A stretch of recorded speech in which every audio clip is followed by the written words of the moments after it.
Il est le nouvel envoyé spécial de l'Union africaine pour les systèmes alimentaires, nommé par le président de la Commission de l'Union africaine, Moussa Faki Mahamat, le 21 janvier 2023. Ancien Premier ministre de la République du Niger et directeur général de l'Agence de développement de l'Union africaine, Ibrahim Hassan Mayaki, 71 ans, s'engage à poursuivre l'objectif de l'Union africaine de faire face aux dynamiques internationales dominantes, aux effets du changement climatique et, comme priorité, mettre en évidence la montée de l'insécurité alimentaire et de la faim en Afrique et la combattre avec toutes les ressources.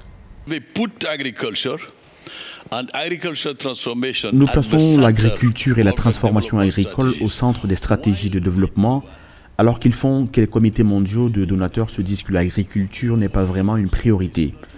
Et vous voulez atteindre vos objectifs de croissance pour l'agriculture, donc vous avez une forte volonté politique contre une expertise qui va à l'encontre de cette autre volonté politique. C'est ça en quoi CADEP était ferme. Et je me réfère toujours à un fait que le CADEP, en tant qu'instrument, est avant tout un instrument politique et non un instrument technique qui montre que la transformation de l'agriculture et la transformation de notre système alimentaire apparaissent comme une priorité politique. Et la priorité politique est évidente parce que ces politiciens pensent à la pression démographique, au changement climatique, à la restauration des terres, etc.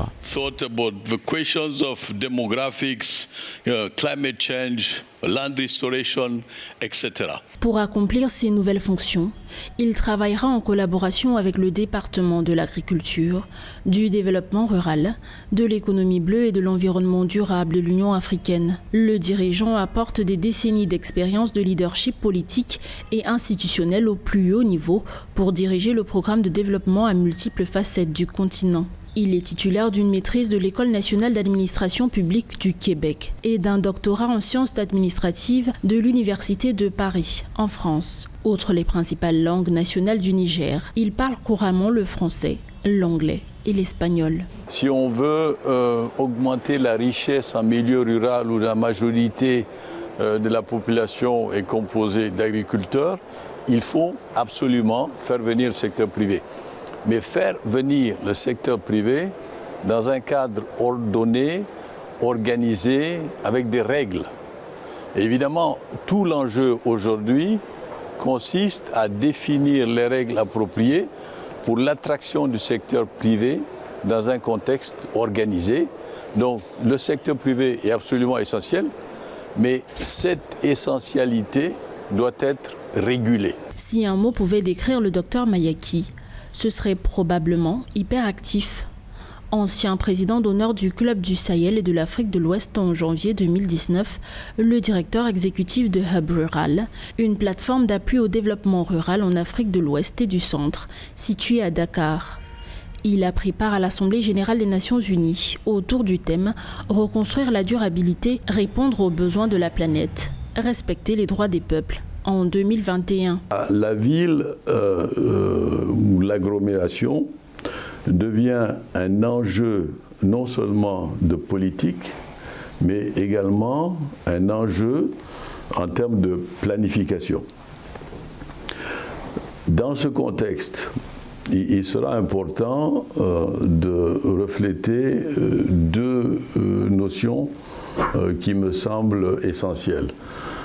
La première, c'est que nous ne pouvons plus parler de planification urbaine de manière classique, et cela entraîne une révision de tous les outils que nous avons jusqu'à présent.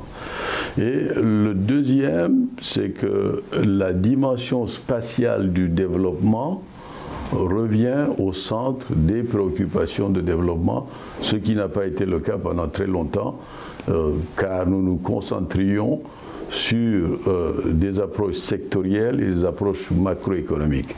Aujourd'hui, redécouvrir la dimension spatiale à partir d'une dynamique urbaine nouvelle nous permet d'aller au-delà de ce qui est sectoriel et de ce qui est macroéconomique. Ibrahim Hassan Mayaki a également travaillé à la création d'une position africaine commune avant le sommet sur les systèmes alimentaires avec le Forum des Nations Unies sur les normes de durabilité en 2021 avec le président Kagame. Son dévouement au développement de l'Afrique dans de nombreux domaines confirme sa capacité à diriger et à mener des projets utiles aux populations à travers l'Afrique.